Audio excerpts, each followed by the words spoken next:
સવારના સોશિયલ મીડિયાના માધ્યમથી જાણવા મળ્યું સુરેન્દ્રનગર જિલ્લાના ચોટીલા તાલુકાના મોલડી અને જાનીવડલા ગામમાં રાત્રિ દરમિયાન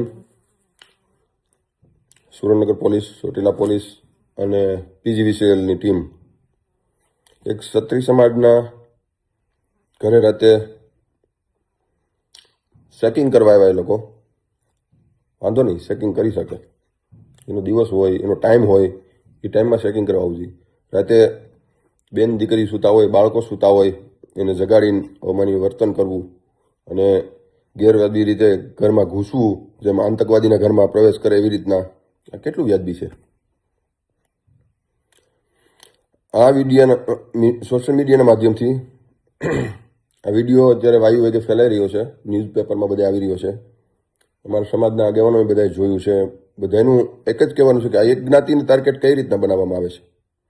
એવું તો શું છે જે સમાજ 100% સરકારની સાથે હોય, જોડાયેલો હોય અને હા ગુનેગાર હોય, કોઈ ગુનો કર્યો હોય, અત્યારે એમની માથે એફઆઈઆર હોય, એમને પકડો, એમાં અમે કોઈ ના નથી, કોઈ કંઈ એ બાબતથી કંઈ કહેવાય માગતું નથી.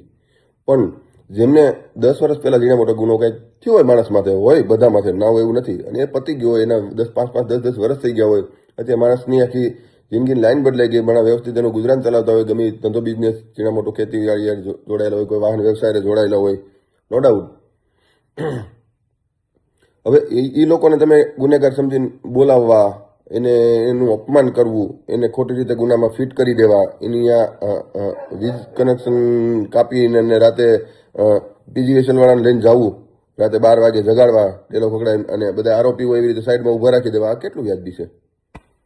અમે લોકો અમારા ગુજરાત કાઠી ક્ષત્રિય સંગઠન સાથે અમે લોકો ગૃહમંત્રી સાહેબ હર્ષભાઈ સંઘવીને મળવા જવાના છીએ આ બાબતે, અને સાહેબને કહેશું કે સાહેબ અમારા સમાજનો શું ગુનો છે, આવું તમારા સમાજે શું કર્યું છે કે આવું એક સમાજને ટાર્ગેટ બની રહ્યું છે, અને આ સુરેન્દ્રનગર પોલીસ આવું શું કરી રહી છે?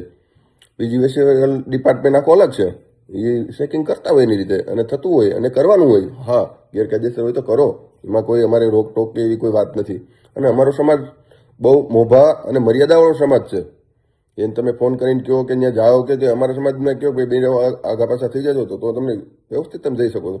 તમે આવી રીતના આરોપીની ઘરે જાઓ, જેમ જાણે કંઈ મોટો કાંડ કરી નાખ્યો એની ઘરે જાઓ, આવી રીતના આવું કૃત્ય કરવું વ્યાજબી નથી. અને ક્ષત્રિય સમાજ છે, મર્યાદાવાળો સમાજ છે અને મોભાવાળો સમાજ છે.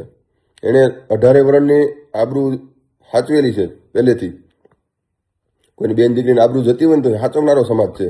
તો આજે એની ઘરે તમે જઈને બેન દીકરી હોય ને તમે આવું વર્તન કરો, કેટલું વ્યાજબી છે?